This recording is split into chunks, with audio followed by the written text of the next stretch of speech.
আগে আমাদের যে রিফর্মসের উপরে যে গণভোট হয়েছে সেটাকে অ্যাকসেপ্ট করা, সেটাকে সাংবিধানিক বৈধতা দেওয়া এবং তার ভিত্তিতে যে সমস্ত রিফর্মসগুলো অ্যাকসেপ্টেড হবে সে আলোকেই পরবর্তী পর্যায়ে রাষ্ট্র, সরকার এবং আমাদের অধিবেশন, পার্লামেন্ট সব কিছু সেভাবেই পরিচালিত হবে। আমি তো সবসময় তোমাদের স্বপ্ন পূরণেরই চেষ্টা করব, আর সাথে তো AHZ আছে। এই ডিগ্রিটা তোমাদের জন্যই, তোমরা না থাকলে এটা কখনোই সম্ভব হতো না। AHZ ইউকেতে পড়াশোনার সেরা পছন্দ। কিন্তু আমরা দেখছি যে এই সংস্কার ইস্যুতে চ্যালেঞ্জ করে কোর্টে রিট করা হয়েছে। আসলে কোনো সরকারের ইঙ্গিত ছাড়া এ ধরনের রিট হওয়ার কোনো সম্ভাবনা অতীতে আমরা দেখছি ছিল না। সুতরাং এই সরকার নানাভাবেই সংস্কার যে কমিটমেন্ট সেখান থেকে সরে আসার জন্য নানা খুচরা খাচরা মানুষ দিয়া রিটের নামে এটাকে ডিলে করাচ্ছে।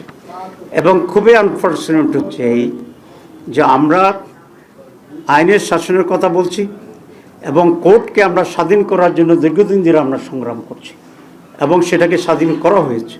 কিন্তু স্বাধীন হইলেও কতিপয় জাজেরা মানসিকভাবে নিজেরা স্বাধীন হইতে চায় না। সেই জন্য সরকারের ডিকটেশনে এখনও তারা জনগণের স্বার্থের বিরুদ্ধে রায় দিচ্ছে।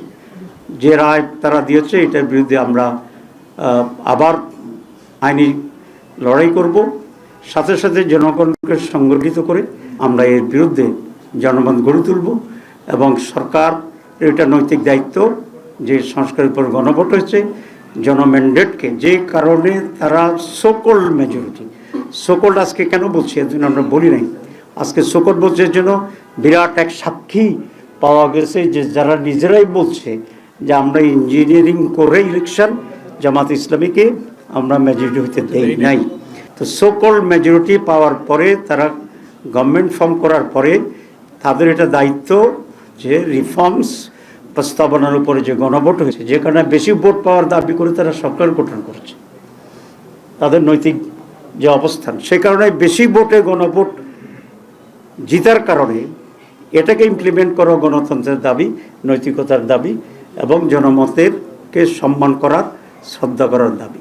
সেজন্য আমরা মনে করি যে পার্লামেন্ট 12 তারিখে বসছে, সেদিন থেকেই তারা এই রিফর্মস যে আমাদের প্রস্তাবনা গণভোটের মাধ্যমে যেটা অ্যাপ্রুভ হয়েছে সেটা বাস্তবায়নের জন্য তারা সঠিক উদ্যোগ নেবেন। কিন্তু আমরা বিগিনিংয়ে দেখেছি তারা শপথ নেন নাই। দুটো শপথ ছিল, একটা হচ্ছে পার্লামেন্ট মেম্বার হিসাবে আর একটা হচ্ছে সংবিধান সংস্কার পরিষদের শপথ নেওয়ার পরে। আমরা দুটো নিয়েছি, আমরা আমাদের কমিটমেন্টের উপরে অনড় আছি আমরা এবং ভবিষ্যতে আমরা থাকবো।